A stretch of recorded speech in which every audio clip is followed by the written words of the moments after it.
नमस्कार, राधे राधे, जय श्री कृष्णा। मेरे चैनल वृंदे राखी पर आपका स्वागत है। आज मैं आपको इस वीडियो में कार्तिक मास का जो महात्म्य है वह सुनाऊंगी। इसके महात्म्य को सुनने से विशेष पुण्यों की प्राप्ति होती है।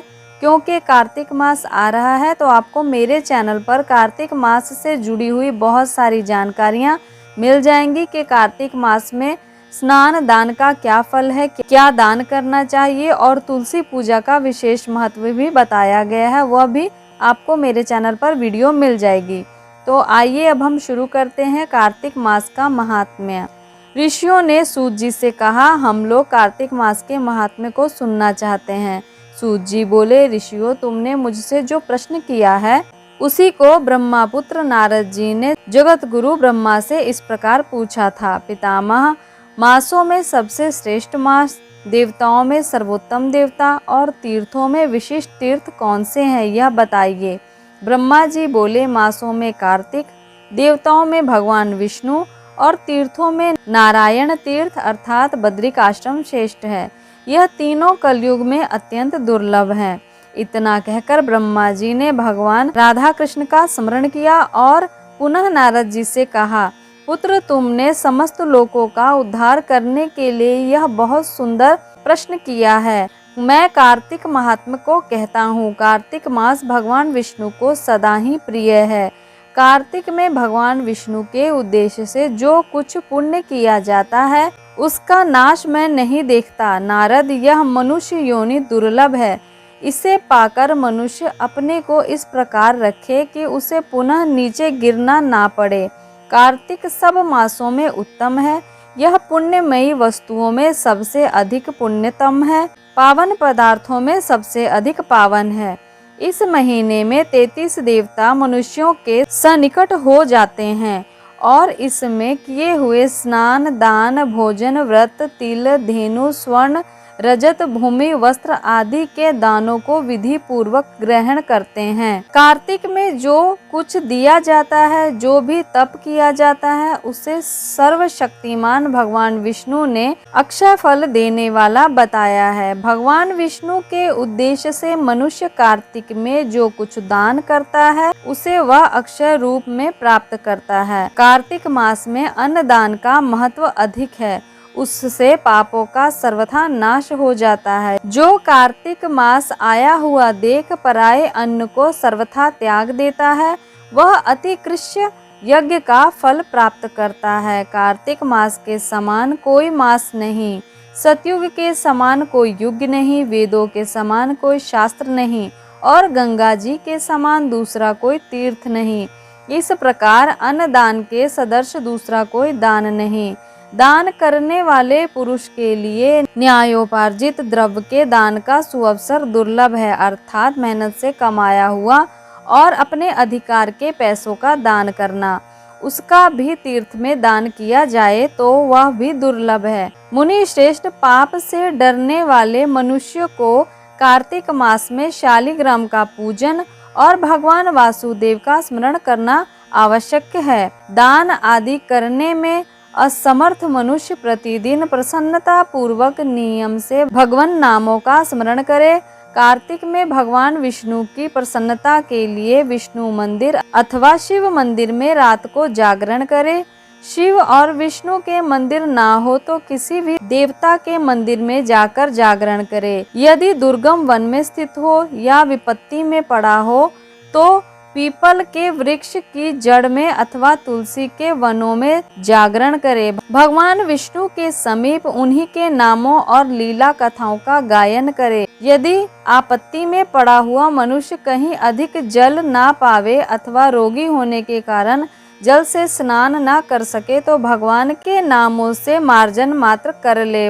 व्रत में स्थित हुआ पुरुष यदि उद्यापन की विधि करने में असमर्थ हो तो व्रत की समाप्ति के बाद उसकी पूर्णता के लिए केवल ब्राह्मणों को भोजन करावे। जो स्वयं दीप दान करने में असमर्थ हो वह दूसरे के बुझे हुए दीपों को जला दे अथवा हवा आदि से यत्न पूर्वक उसकी रक्षा करे।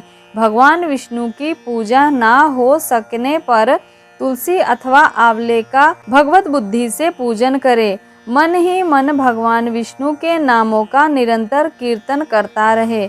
गुरु के आदेश देने पर उनके वचन का कभी उल्लंघन ना करे। यदि अपने ऊपर दुख आदि आ पड़े तो गुरु की शरण में जाए। गुरु की प्रसन्नता से मनुष्य सब कुछ प्राप्त कर लेता है। परम बुद्धिमान कपिल और महातपस्वी सुमति भी अपने गुरु गौतम की सेवा से अमरत्व को प्राप्त हुए। इसीलिए विष्णु भक्त पुरुष कार्तिक में सब प्रकार से प्रयत्न करके गुरु की सेवा करे। ऐसा करने से उसे मोक्ष प्राप्ति होती है। सब दानों से बढ़कर कन्यादान है, उससे अधिक विद्यादान है, विद्यादान से भी अधिक गौदान का महत्व है और गौदान से भी बढ़कर अन्नदान का महत्व है, क्योंकि यह समस्त संसार अन्न के आधार पर ही जीवित रहता है। इसलिए कार्तिक में अन्नदान अवश्य करना चाहिए। कार्तिक में नियम का पालन करने पर अवश्य ही भगवान विष्णु का सारूप्य एवं मोक्षदायक पद प्राप्त होता है। कार्तिक में ब्राह्मण पति पत्नी को भोजन कराना चाहिए, चंदन से उनका पूजन करना चाहिए, उनके प्रकार के वस्त्र रत्न और कंबल देने चाहिए। ओढ़ने के साथ ही रुई दान, बिछावन, जूता और छाता भी दान करने चाहिए। कार्तिक में भूमि पर शयन करने वाला मनुष्य युग युग के पापों का नाश कर डालता है। जो कार्तिक मास में भगवान विष्णु के आगे सूर्य उदय तक जागरण करता है और नदी में स्नान कर भगवान विष्णु की कथा का श्रवण, वैष्णवों का दर्शन तथा नित्य प्रति भगवान विष्णु का पूजन करता है, उसके पितरों का नरक से उद्धार हो जाता है। ओहो, जिन लोगों ने भक्ति पूर्वक भगवान विष्णु का पूजन नहीं किया, वे इस कलयुग की कंदरा में गिरकर नष्ट हो गए, लुट गए। जो मनुष्य कमल के एक फूल से देवताओं के स्वामी भगवान कमलापति की पूजा करता है, वह करोड़ों जन्मों के पापों का नाश कर डालता है। मनुष्य श्रेष्ठ जो कार्तिक में 1,00,000 तुलसी दल चढ़ाकर भगवान विष्णु की पूजा करता है, वह एक एक दल पर मुक्तादान करने वाला फल प्राप्त करता है। जो भगवान के श्री अंगों से उतारी हुई प्रसाद स्वरूप तुलसी को मुख में, मस्तक पर और शरीर में धारण करता है तथा भगवान के निर्माल्यों से अपने अंगों का मार्जन करता है, वह मनुष्य संपूर्ण रोगों और पापों से मुक्त हो जाता है। भगवत पूजन संबंधित प्रसाद स्वरूप शंख का जल, भगवान की भक्ति, निर्माल्य, पुष्प आदि, चरणोदक, चंदन और धूप ब्रह्म हत्या का नाश करने वाले हैं। नारद कार्तिक मास में प्रातः काल स्नान करें और प्रतिदिन अपनी शक्ति के अनुसार ब्राह्मणों को अन्न दान दें, क्योंकि सब दानों में अन्नदान ही सबसे बढ़कर है। अन्न से ही मनुष्य जन्म लेता है और अन्न से ही बढ़ता है। अन्न को समस्त प्राणियों का प्राण माना गया है। अन्न दान करने वाला पुरुष संसार में सब कुछ देने वाला और संपूर्ण यज्ञों का अनुष्ठान करने वाला है। पूर्व काल में सत्यकेतु ब्राह्मण ने केवल अन्न दान से सब पुण्यों का फल प्राप्त कर दुर्लभ मोक्ष को भी प्राप्त कर लिया था। कार्तिक मास में अनेक प्रकार के दान देकर भी यदि मनुष्य भगवान का चिंतन नहीं करता तो वे दान उसे कभी पवित्र नहीं करते। भगवान नाम स्मरण की महिमा का वर्णन मैं भी नहीं कर सकता। इस प्रकार प्रतिदिन कीर्तन करना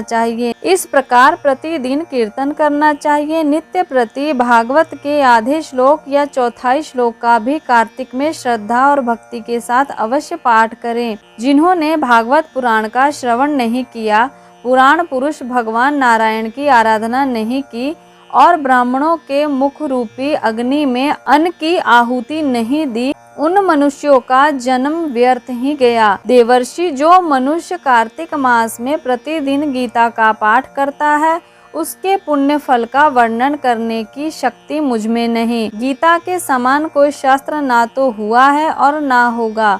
एकमात्र गीता ही सदा सब पापों को हरने वाली और मोक्ष देने वाली है। गीता के एक अध्याय का पाठ करने से मनुष्य घोर नरक से मुक्त हो जाते हैं, जैसे जड़ ब्राह्मण मुक्त हो गया था। 7 समुद्रों तक की पृथ्वी का दान करने से जो फल प्राप्त होता है, शालिग्राम के दान करने से मनुष्य उस फल को प्राप्त कर लेता है। अतः कार्तिक मास में स्नान तथा दान पूर्वक शालिग्राम का दान अवश्य करना चाहिए। तो ये थी कार्तिक मास के महात्म्य की वीडियो। इसी प्रकार कार्तिक मास में किए जाने वाले कार्यों की और तुलसी पूजा की भी अलग वीडियो आपको मेरे चैनल पर मिल जाएगी। तुलसी का विशेष महत्व कार्तिक में बताया गया है। तो अपनी प्रतिक्रिया या राय देने के लिए कमेंट जरूर करिएगा या कमेंट बॉक्स में राधे राधे जय श्री कृष्णा जरूर लिखिएगा। इसी प्रकार की वीडियोस मैं आप तक पहुंचाती रहती हूं और बहुत सारे उपाय बताती रहती हूं जो हमारे शास्त्रों में दिए गए हैं। बहुत सारे मंत्रों के बारे में बताती रहती हूँ जो हमारे शास्त्रों में बताए गए हैं। उसका जप कैसे करना है, उसका क्या फल मिलेगा, ये सारी जानकारी मैं आप तक पहुंचाती रहती हूँ। तो ऐसी ही जानकारियों के लिए चैनल से जुड़िएगा। चैनल को सब्सक्राइब करके बेल आइकन को भी प्रेस कर लीजिएगा ताकि आने वाली हर वीडियो आप तक पहुंच सके। तब तक के लिए नमस्कार।